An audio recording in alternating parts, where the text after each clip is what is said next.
congratulate you on this World Summit. I'm so pleased that in the Muslim world also we've started summits like this where ideas are exchanged, intellectual activities promoted. So I want to congratulate you, first of all. And then, before I start my vision of governance in Pakistan, I just want to inform the audience here what was an international sportsman, a cricketer, how did he end up in politics? And then how did he become a prime minister? So I think it'll be interesting for you because then you will understand what I intend to do with Pakistan. You see, I grew up in Pakistan. I'm the first generation of Pakistanis. When Pakistan in the 60s was considered the fastest growing country in Asia. It was actually a model of development for the developing world. I just met Sheikh Mohammed today, and he again reminded me that Emirates Airline was helped by Pakistan Airlines in the 70s. So Pakistan was a country with optimism, hope. We grew rapidly. We had excellent governance system. Our bureaucracy was one of the best in Asia. And that's the Pakistan I grew up in. So then I played international cricket. When I started my international cricket, Pakistan was one of the weakest teams in world cricket. And we were emerging from colonialism. So we took great pride as our team became stronger and it competed. And by the time I left cricket, Pakistan was world champions. So I took pride, like my countrymen, as we competed internationally and we grew in confidence. But unfortunately, our country could not keep up that pace. Countries have, life of a country is in cycles. It's never in a straight line. You go up, you go down, course correction, countries come up, some countries don't go up. So in Pakistan's case, we were going up, and then various things happened when we started our down cycle. So when I left cricket, I started building the first cancer hospital in Pakistan. Reason was because my mother died of cancer. And it's then I realized there was no cancer hospital in the whole country. And then it occurred to me that people like me who were well off, I could afford to take my mother for treatment abroad, but what happened to the common man? Cancer is one of the most expensive treatments. So I started this movement, really. I went into the public to collect money to build this hospital. And so I'm just explaining to you how I got into politics. So one was cricket, watching our country go up as a cricketing nation, the pride that we could compete internationally and become world champions. Second was this cancer hospital. When I went to the public to collect money, I realized that our people are very generous and strong. Poorest of the poor people supported me. And I did what no one ever thought would happen, is that from public, I eventually collected money and built the hospital. And not just that I built it. It's a cancer hospital where 80% of patients get free treatment. Cancer treatment is one of the most expensive treatments. So then first I built it, and then to run the hospital, I again went to the people. And so it is the only private cancer hospital in the world which treats 80% people free, because it's the people who donate to the hospital. They built it, they run it. So I kept thinking, why is it that people are so generous to build a hospital and run it, but why don't they pay taxes? We were a country, and then I discovered we're a country which is amongst the top 5 countries in giving charitable donations. But at the same time, we are right at the bottom in giving taxes. And the reason was that people did not trust the government. They thought that their taxes were wasted by the government. It was spent on the lavish lifestyle of the ruling elite. So why would people pay taxes? And of course, then the levels of corruption, because corruption is basically stealing taxpayers' money. But there was a third reason why I ended up in politics. And that was, I watched, first of all, I used to play professional cricket in England, so half my year was in England and then half in Pakistan. And I saw how a developed country, how the institutions worked, why they went ahead, how the governments were accountable, how there was meritocracy, and above all, how there was human development, the money spent on human beings. So I could compare what was going on in Western countries, and then I could see what was happening in our own country. But then I also saw other countries develop, and one of them was UAE. I used to play cricket in UAE from 1980 onwards, and I saw UAE kept developing. And then afterwards, we saw China develop. So the common thing in all countries that have gone ahead is governance. And governance has two aspects. One is a government has to be accountable. The more accountable a government, the more clean a government, the more successful it is. And secondly, again I repeat, is meritocracy. The better the system of getting the best talent to the top, the better the country. Let me just give you a sporting example. Australia is the most successful cricketing country in cricket history of over 200 years, because Australia has the best system of bringing its talent up. Pakistan, in my opinion, and I'm not prejudiced, I understand cricket better than probably everyone in this hall. Pakistan has the greatest talent. Of all the countries I've played, I've never seen as much talent as in Pakistan. But we do not have a system of bringing that talent up. So what's the point of having great talent if you do not have a system of meritocracy which brings the talent up? And that's in every field. In the 60s, the reason Pakistan went up, because our civil service exam was the toughest. It was the most, all the young people wanted to go into Pakistan civil service. It was the toughest exam. We had the best talent that came up. And in 60s, the reason we progressed, one of the main reasons, was a civil service of very high quality. And gradually, as our system of merit went down, so did the country. So I wanted Pakistan to go up. And as I said, I saw UAE going up. The way each year you came, it changed. It got better and better. And similarly, and of course the greatest example is China. For me, the thing about China, which is just remarkable, no nation in the history of mankind has done what China has achieved. In 30 years, they have brought 700 million people out of poverty. It is just a phenomenon which has never happened in human history. And of course, my motivation, again, of the Pakistan I wanted to see was based, and I'm a student of history, Islamic history especially, was on the Prophet, or Prophet, peace be upon him, the state of Medina, which he created. Now, why do I say the state of Medina? Because the state of Medina laid the foundation of one of the greatest civilizations in the history of mankind. The principles that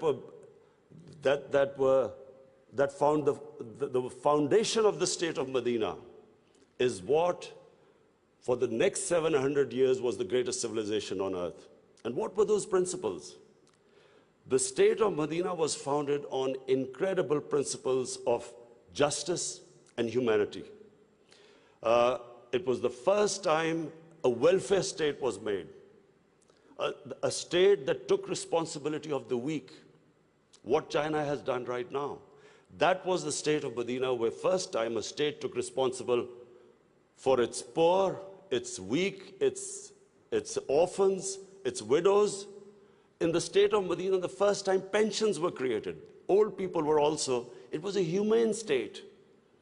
And secondly, there was justice, rule of law. These were the two main things. And the third thing, the Prophet of Islam, peace be upon him, made seeking knowledge a sacred duty. The word was that even if you have to go to China to seek knowledge, you must. Those days going to China meant not coming back. So the emphasis on seeking knowledge.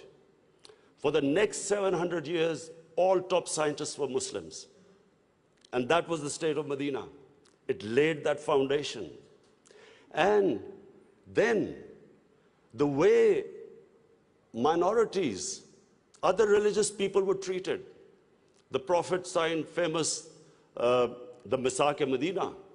There's still a letter in St. Catherine's Church which was signed with the Christians that your places of worship will be, till the end of time, they will be protected by Muslims. Secondly, that no forcible conversions would be in Islam. Thirdly, the Prophet's last sermon, it is a charter of human rights. It's about how human beings are equal. So it was a humane state created, rule of law, emphasis on education, that led to the growth of Muslim civilization. So this is, in Pakistan, we want the same basis of our state. The rise of what I believe, the way our country will rise, it will go back to those principles. We must, number one, have rule of law, everyone equal before the law. State must be accountable. We must have a welfare state where the state must take responsibility of its poor people. Half our population is on the poverty line or just above, and about 25% are below the poverty line. The state must take responsibility. All policies of the state must be, like in China, how do we lift the people from the bottom? And the most important thing is that we must, in Pakistan, start a reform program. Reforms are painful, but it is essential if we have to get out of our current problems. So, first of all, I joined politics in '96. From '96 to 2013, there was a very small party. Most of the time, it was one step up and 3 steps down. The first election I contested, we were wiped out. Second election, 5 years later contested, we had only 1 seat. Third election, we boycotted, and most of the time people made fun of me, thought we would never make it, because I'm an outsider. I wasn't from the political class. But one big lesson from sports which I learned, you only lose when you give up. So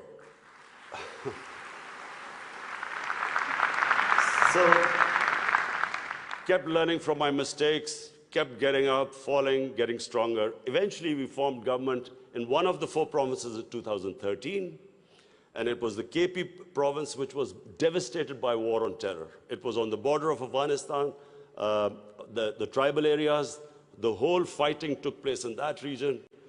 The police was devastated by attacks. We had 70% of industry closed, and KP has a reputation that they only give you 1 chance. Each government comes once, it's ousted the next time. So we came in a coalition government, and we started our reform programs. First of all, we started spending money on human development, health and education. Secondly, we did, first time in Pakistan history, no party had done before, we started spending money on climate change. Pakistan is about 8th in the countries that are most vulnerable to climate change. So we took this ambitious mission of planting 1 billion trees in 5 years. And then we reformed the police, depoliticized our police, depoliticized our bureaucracy, and then started tourism. Because KP has a lot of tourist sites. It was the center of Buddhist civilization, so religious tourism, but we have the best mountain scenery there. So anyway, by the end of 5 years, we had half poverty in those 5 years. The poverty had gone half. And a province which never gave you a second chance, we came back with 2/3 majority in 2018. Not only did we win there, then we formed government in the last election. We got 17 million votes, which is the highest ever won by a party. And so now we have our reform agenda. And as I repeat, reforms are painful. You know, when you take reforms, when you make reforms, people suffer. They go through a difficult times. It's like a surgery. When you conduct surgery, for a while, the patient suffers, but then he improves. The worst thing that can happen to a society is that you keep postponing reforms because of the fear that you will have opposition, the vested interest will stand up, and you don't do reforms. So we've started on an ambitious reform program. That's number one. We are trying to change improve all our economic policies. We have trying to cut down our fiscal deficit. We are trying to improve exports, cut down our imports. We have unfortunately had to raise bills because we came up with, when we got into power, we had massive fiscal deficit and current account deficit. So we are doing that. But in my opinion, Pakistan now has a chance. Already we are seeing optimism. Investors are coming into our country. We feel that this is the time that Pakistan will take off. The most important thing, and while talking to Sheikh Mohammed last time, he told me something very interesting. He said that you must allow businesses to make money. Investors must make profits. And the reason is simple. If people don't come into business for charity, they come into business to make money. So if they can make money, more people come and invest. So this is what we've done. We have started working on ease of doing business, making it easier for people to do business, easier for the investors. We are changing our tax laws, which were very cumbersome. So we are conducting a series of reforms. And already we're seeing the signs of the country improving. But most important, Pakistan has the best tourist potential.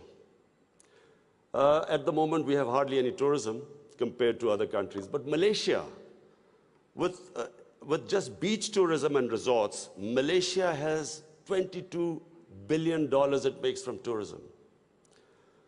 Turkey, with beach and historical sites, beach tourism, Turkey has $42 billion from tourism. Now, Pakistan has probably one of the best mountain scenery anywhere in the world. Half the world's highest peaks are in Pakistan. Pakistan has 1,000 kilometers of coastline. Pakistan has the oldest historical monuments, probably as old as anywhere in the world. We have Indus Valley civilization, which is 5,000 years old. We have Peshawar, the oldest living city in the world, 2,500 years. Lahore and Multan, ancient cities. But what we have, probably more than any other, hardly any other country has, is religious tourism. We have, for Muslims, we have the Makkah and Medina of the Sikhs. The Sikh religion has the two holiest sites in Pakistan, and we have just opening those sites for Sikhs. And we have opened up a visa regime. First time in Pakistan, we have 70 countries which can come in and get visa at the airport. We also have, I mentioned I mentioned Buddhist civilization, the Gandhara civilization, which was the cradle of Buddhist civilization, is in KP, north of Islamabad. Some of the ancient sites, the biggest sleeping Buddha, 40 feet, is in Haripur. And then we have, for the Sufis in Islam, we have some of the greatest Sufi, highest number of Sufi shrines all over Pakistan. So what we are doing is we are opening up the country. We are opening up for tourism, investors. And I would like to finish my talk by saying something else which Sheikh Mohammed said. Sheikh Mohammed said, apart from this great thing which has stuck in my mind, that a businessman must make money. You see, what happened in Pakistan was people were making money. Then came 70s and we had a socialist government. When the socialist government came in, everything went anti the big businesses. They was nationalized. And the mindset of our bureaucracy and our politicians was that somehow making money was a sin. So now we are reversing the whole thing. We are now asking businesses that, look, we will help you in making money, because the more money they make, the more investment will come. But the only thing is, the money, as we create wealth, that wealth will be used to lift people out of poverty. So we want an equitable growth. We don't want the rich to get richer and the poor to get poorer. I'm really against this neoliberal economics where you have 62 people owning as much wealth as 3 billion people on this earth. I think that the distribution of growth should be equitable. But the last thing I want to say about what Sheikh Mohammed, I still remember. It's very important that to take risks in life. Sheikh Mohammed said that when 9/11 took place, he immediately called up Sheikh Ahmed in Emirates Airline and said, buy aircrafts and engines of aircraft, because everything went down. Prices of planes went down. People were not flying as much. This is the key. In my opinion, this is the difference between very successful people and people who don't take risks. I have played 20 years of international cricket. I saw a lot of players with a lot of talent, but they never made it big because they were scared of losing. They would not take risks. Players with less talent, but that ability to take risks, chances, they also had bad times. But eventually, the ones who took more chances and risks were the ones who made it big. This is the time, my last word is to the investors. This is the time to come to Pakistan when it is just going on the upswing. This is the time to invest in the country. And don't miss the boat. Thank you.